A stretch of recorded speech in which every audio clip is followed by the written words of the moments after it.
Ladies and gentlemen, boys and girls, with another video here today with your boy World of Wrestling, here to discuss about boxing news and rumors, episode number 6. And to kickstart our night off with some news going on in the sport of boxing.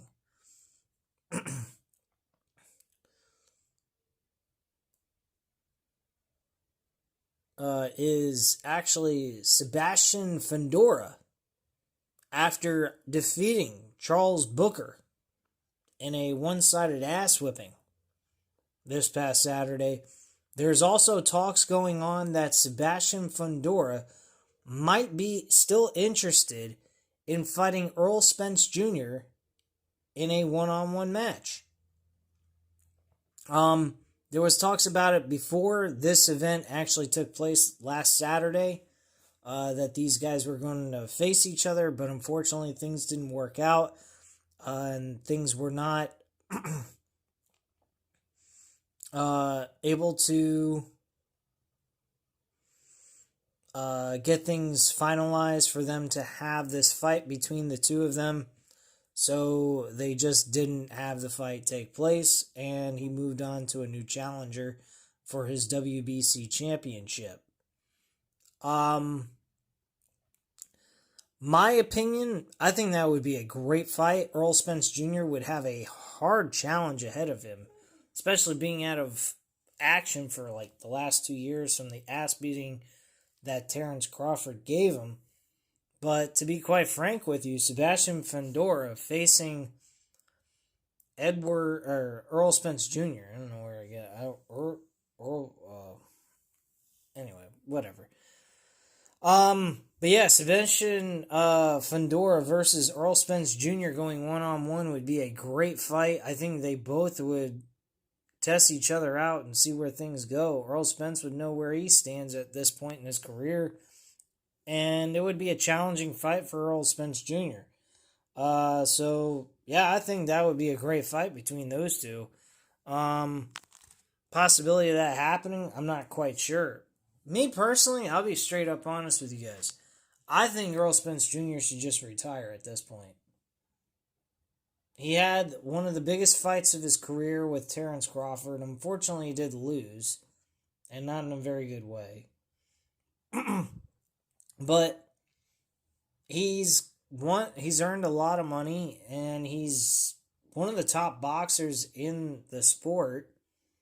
You can't deny him of his flowers. It's just that I think with him being out as long as he has been, I think it's kind of hurt his momentum. I don't think he's going to be ready for a fight like that. More importantly, I think he's probably going to have to start from the bottom again and work his way back up to get at that type of level, personally. That's where I would start at and work my way back up. And at his age, probably I think he's like mid-30s or something, like 35. I don't know if he really should even go through all that. It's not even worth the time. You've accomplished a lot, but unfortunately being out of action for 2 years, suffering a very bad loss to Terrence Crawford, I think it's best for him to just stay away. But if he wanted to come back, this would be a great fight for him, and Sebastian Fundora would get an opportunity to put a name like him on his record that he could say he beat and really push him up the ladder of pound for pound best fighter. So that's just where I think that goes with him. It's more game for Fundora than it is for Earl Spence Jr. is all I can say.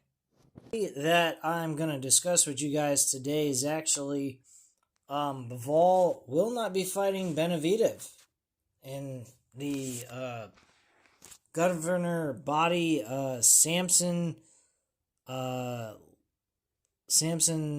Lukovitz says that David Benavidez will fight for the full WBC light heavyweight title. No longer will he be competing for the interim championship, and it will possibly be against Callum Smith after the belt is vacated or was actually stripped from current champion Dmitry Bivol. So Dmitry Bivol is no longer considered an undisputed champion because he no longer has the WBC championship under his belt. Uh,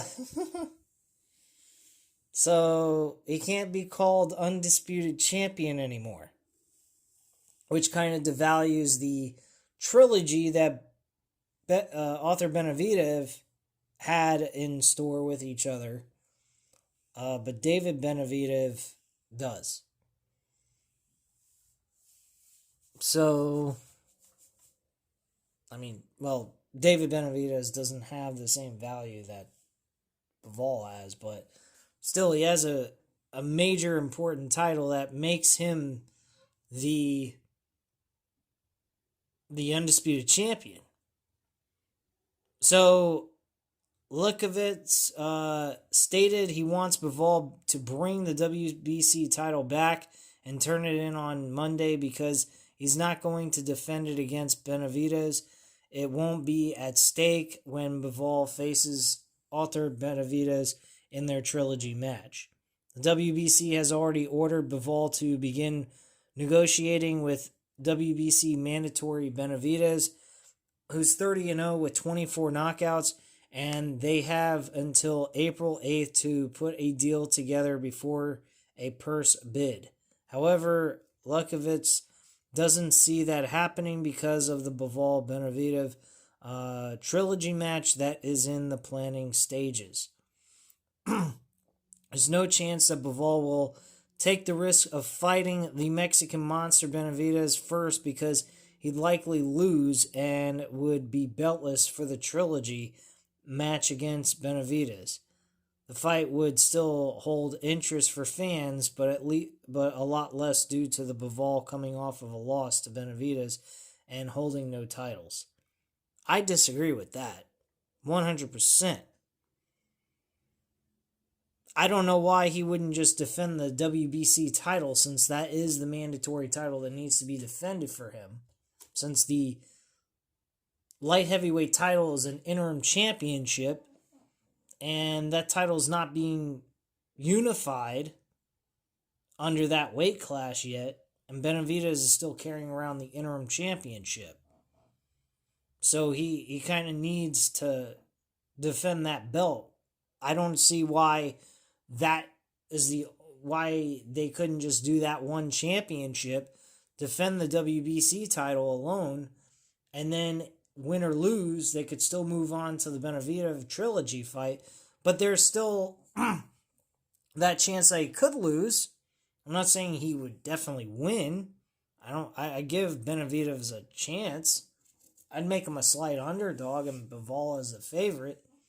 But Bivol by a slight favorite, I'd say like a minus 150 plus 125 type of thing. That's how I'd put it. But to say Bivol's going to lose if he was to face Benavidez, I highly doubt that would be the case. It'd be a pretty damn close fight. Probably a draw, for all I know. But to be quite frank, I don't know, man. I think that kind of sucks, but Benavidez, he deserves to have an opportunity to fight for the legitimate WBC championship. He's been doing a very good job with that title. As interim champion, he's defended, I think, like once or twice. He's won it and then defended it, at least. So he's done some good stuff with that championship. He had a very close fight with David Morale, which I thought was a great fight. But, you know, I agree. The title should be defended. And if it's not going to be defended and there's an interim champion running around, there needs to be an undisputed champion within the WBC, where there's only one champion, not two. It's just kind of silly. But it is what it is there. There's risk factor. If Benavidez was an easy mark, Bivol would fight him in a second, because it's a fight that would generate a lot more fan interest worldwide than an entire trilogy match.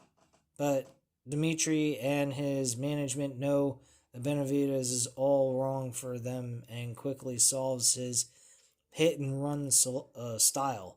That approach worked on the 40-year-old Benavidez because he's old and slow. I don't think so. I don't think he's fucking slow. Old, yeah, but slow, no. It wouldn't be effective against Benavidez, who is young at 28, fast, and cuts off the ring well. He will not fight in a title defense of his interim belt. It will have to be for a full title of the WBC.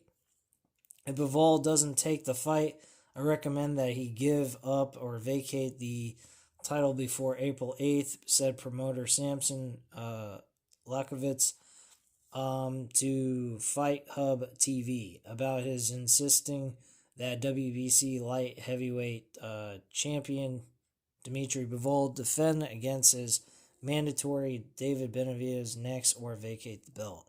It's unclear why Bivol's promotional team dragging it out because Benavidez isn't going to change his mind about wanting his WBC mandated title shot. If they think he's going to change his mind, they're kidding themselves because it's not going to happen. Bivol might as well vacate the belt now so they can begin promoting the trilogy with Benavidez based on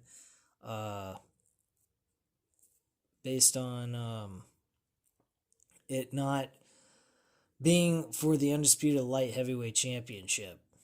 It's not going to happen, said Samson about a fight between Bivol and Benavidez.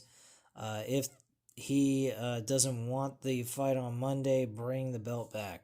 The guy that brings the money to the place, the Saudis, doesn't want it. Bivol versus Benavidez, said Likovitz. I'm just going to stop there because the rest of it just continues to go on. I honestly think that this is a fight that people would want to see. Bivol versus David Benavidez. I think that would be a great fight. I don't know why Bivol would want to avoid a fight like this outside of it ruining the idea of him being undisputed going into a fight with Benavidez. Or better Benavidez. Author Benavidez. But yeah, I'm sorry. I'm not very good at pronouncing some of the names, so I do apologize.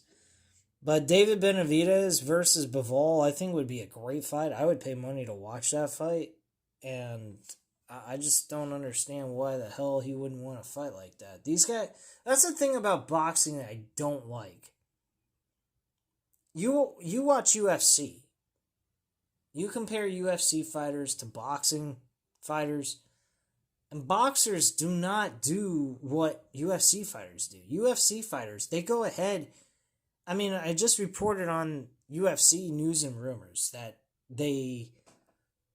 Kamaru Usman, a guy who's fucking has a 3-fight losing skid, wants Sean Brady, who just displayed an outstanding performance against Leon Edwards, and is willing to face Sean Brady one-on-one in the octagon for a shot for the title in the future.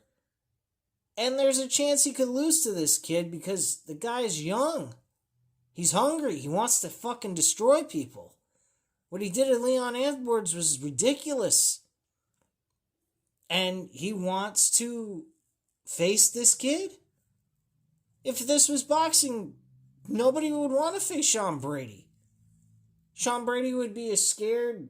People would be scared to face this guy because they need a pad in their wins. That's what I don't like about boxing.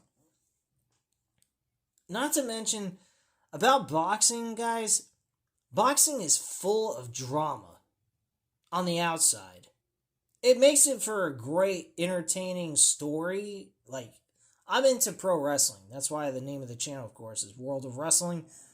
But I'm into wrestling, and that's what wrestling's about, creating drama and story to make it compelling for the viewer to want to watch a match on a pay-per-view event.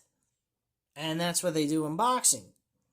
Now, that's great and dandy and all, but my God, this is real life. This isn't like a fucking soap opera show.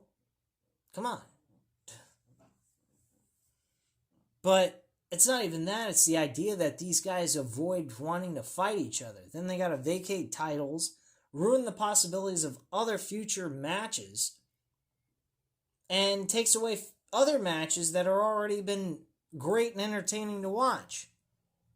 Now, this guy from Boxing 24 News says that they don't think people are interested in this fight, this trilogy. I mean, granted, maybe I'm wrong, but I'm actually interested in it. I think both of those fights were great. And I think a third fight would be pretty fucking entertaining to see how that would go down.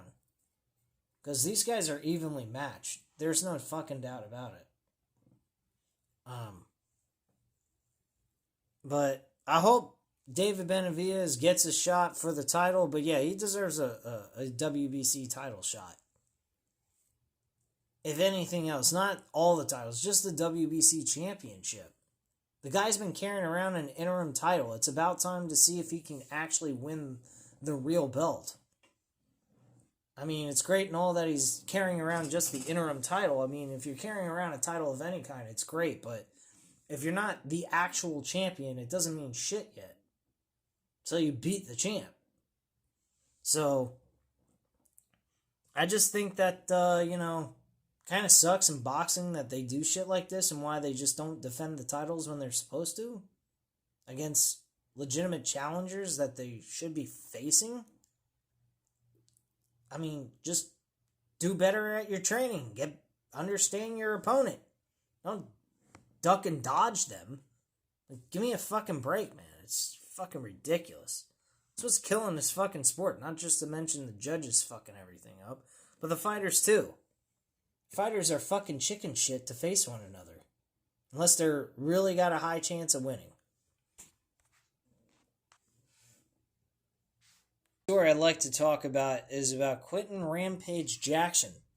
Yes, Quentin Rampage Jackson talking shit about Devin Haney and saying that he believes that Ryan Garcia in a rematch would beat Devin Haney's ass again if they would fight again in October, which I'm definitely going to catch.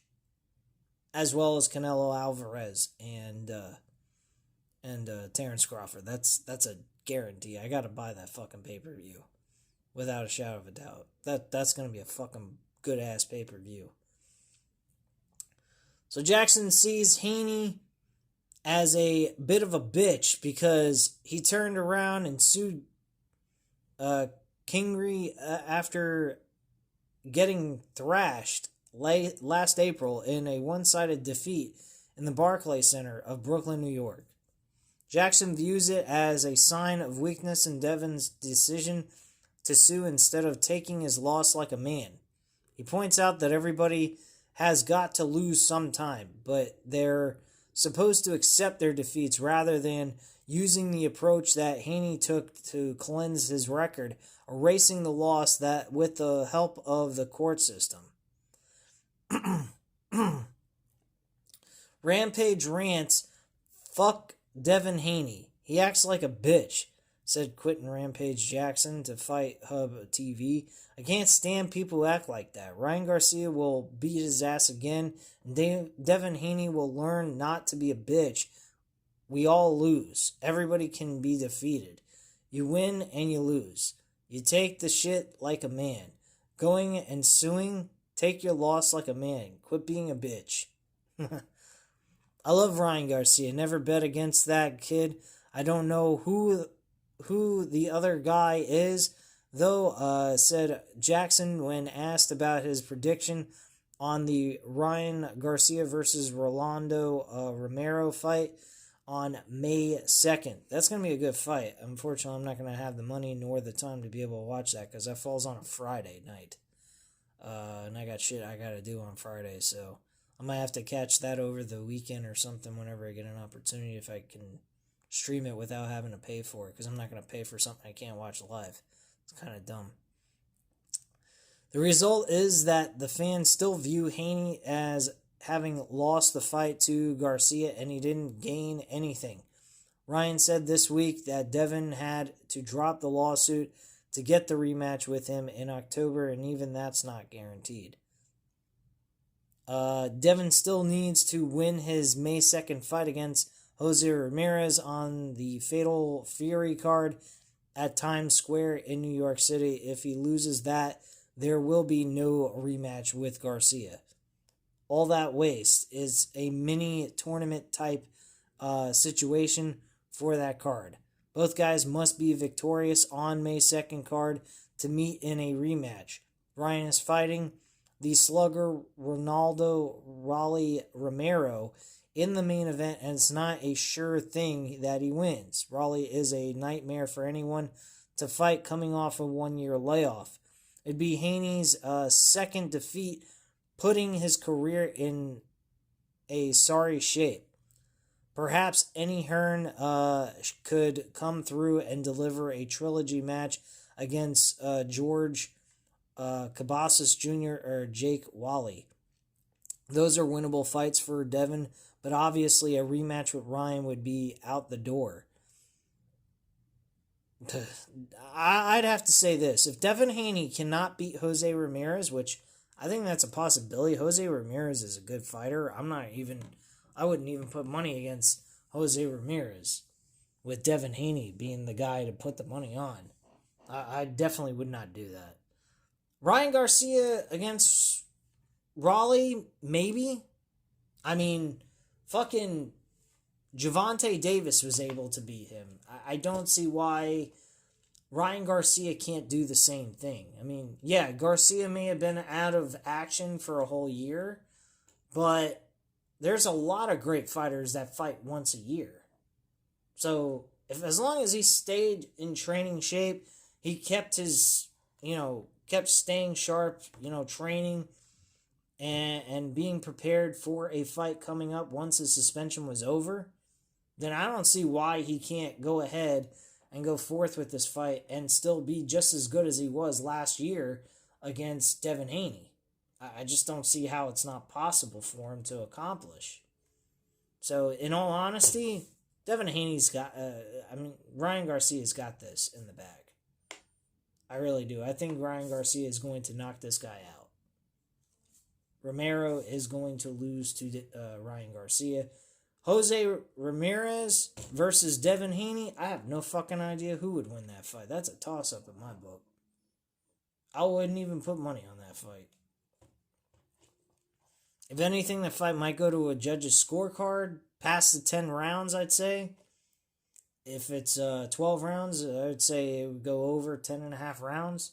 Going to the 11th and 12th round, I think. But to pick the winner? Fuck no. I wouldn't do that. Your chances of winning, pick one of those two is God knows what. So, yeah, I'd say Ryan Garcia's fight with Romero, it's going to be a fun one, but I think Garcia's got this in the bag if he kept his skills, kept training and everything else and stayed sharp so that he'd be prepared for a fight coming up in the future. Because that's what I would have done if I was suspended for a year. I wouldn't take time off or do anything. I would just sharpen my skills and everything else and make sure that I was prepared for a fight like this. And in which case, I think he is. I think he's going to pull off the victory. I ain't got any doubts in my mind. I think Garcia is going to be really good in this fight. And he's going to surprise a lot of people if anyone's doubting him. Of Ryan Garcia. Ryan Garcia predicts Shakur Stevenson versus Keyshawn Davis fight. And Ryan Garcia has had his say on potential showdown between Shakur Stevenson and Keyshawn Davis. Garcia is preparing to make his return to the ring after serving a 1-year suspension following his clash with Devin Haney last April after he tested positive for a banned substance in the lead-up. 26-year-old from California had originally been declared the winner in a career best performance against Devin Haney, only for the fight to be ruled a no contest in light of the news that King Rai had failed a drug test. Garcia now turns to the ring on May 2nd when he faces former world champion Romero in Times Square, New York City. He is then set to fight Devin Haney in a rematch this year, so long as he comes through his showdown with Raleigh unscathed. In an interview with ES News, Garcia was asked to predict the winner of a fight between Stevenson and Davis, who both currently reign as lightweight title holders. I think right now Shakur, because he knows his little bro really well, they've sparred many times, but I think when Keyshawn, matures and grows up, I think he'll be able to take on Shakur. Despite Garcia's prediction for what would be the mouthwatering clash, it's highly unlikely that Stevenson and the businessman will ever face one another. Given their close-knit relationship outside the ring, one fight that could happen for either man, though, is one against the WBA lightweight champion Gervonta Davis, who looks to be on a collision course for a unification showdown against both fighters after a rematch with Lamont Roach Jr. Yeah, guys, I'm not counting on Lamont Roach to lose to Gervonta Davis. I watched that fight live when it happened, and I was not impressed with Gervonta Davis by any means. I think Lamont Roach was prepared for that fight. I actually watched footage of his training. He was determined. He wanted to win that fight. Frank Martin came pretty darn close. He was winning the rounds, leading, I believe it was up to the 8th round. I mean, not by much. I mean, he was winning maybe like 1 or 2 rounds over Gervonta Davis. But at the end of the day, I mean, Gervonta Davis knocked him out. If the fight would have continued to go, I think Frank Martin would have won that fight by decision. A very close decision, but still a decision nonetheless. So, I mean, Frank Martin came in there. He fought well. He took a huge knockout punch, and it just cost him. And I don't see Lamont Roach coming out of this with an L. I think he deserved to win that fight. He fought well in that fight, and I just think he was the better fighter that night. Now, will the same results occur? Maybe not. Maybe I'm wrong. I'm not sure. But I think Lamont Roach could definitely pull off a victory against Gervonta Davis. So I don't even think that's going to be an important fight unless you just want to throw it together for the namesake. But otherwise, I think Keyshawn Davis and Shakur Stevenson really ought to go ahead and book this fight. I think it's a fight that both of them would make a lot of money. They know each other personally. They know that this would not be personal. It would be just strictly competition. And we see two guys that are good friends go at it and have a good fight. I want to see it. Fuck the fact that you guys know each other. Who gives a shit? You guys are friends. You know each other. You're not personally, out to get them in any horrible way or be malicious. You're just competing over championships. What's the big fucking deal? That's just my viewpoint, but, What we're going to cover here today before we close out this video is going to be about Jermall Charlo, the undefeated brother of the Charlo brothers. The former middleweight champion is still unbeaten, and Charlo is scheduled to return to the ring in the super middleweight bout May 31st in a Premier Boxing Champions Prime Video card on an individual connected to the negotiations told Boxing Scene Wednesday. The individual is not authorized to speak publicly on the matter because Charlo's opponent and the card has yet to be finalized, although Boxing Scene reported earlier this week that Charlo rival and former IBF super middleweight champion Caleb Plant is expected to headline the card in a separate bout. Plant, 23-2 at 14 KOs, is the WBA interim super middleweight champion. The card is expected to land in Las Vegas.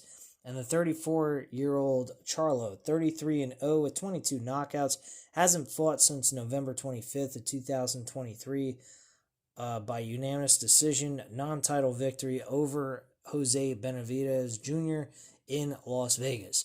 He was stripped of the WBC middleweight championship belt in May, one day after his arrest in Pearland, Texas, on a suspicion of driving while intoxicated and fleeing the scene of an accident.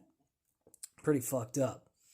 Former junior middleweight champion Charlo won his middleweight belt over Brandon Adams in 2019, defending the belt against Dennis Hogan, Sergey Devenchenko, and Juan Macis Montel on June 19th of 2021 before sidelining himself for mental health reasons, admitting during his 2023 fight week that drugs and alcohol were part of the problem.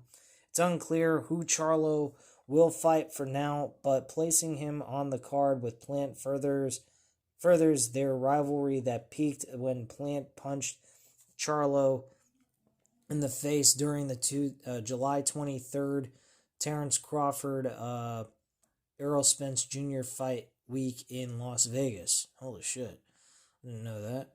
The super middleweight field will be busy in May, starting with Canelo Alvarez and William Skull squaring off for the undisputed championship May 3rd in Saudi on a card that includes contender Jamie Mungua meeting Bruno Cerise in a rematch of Cerise's December upset knockout victory. Also, another recent Alvarez challenger, Edgar Berlanga, says he wants to fight Plant, Charlo, or Mungua next following his March 15th knockout victory in Florida that ended his Matchroom contract. Yeah, I'm excited to see Jamal Charlo returning on May 31st, so I'm going to see if that is available without having to pay it on pay-per-view, and it's actually free to view based on subscription from Prime Video. If that's the case, I'm all for it. I'll definitely watch that.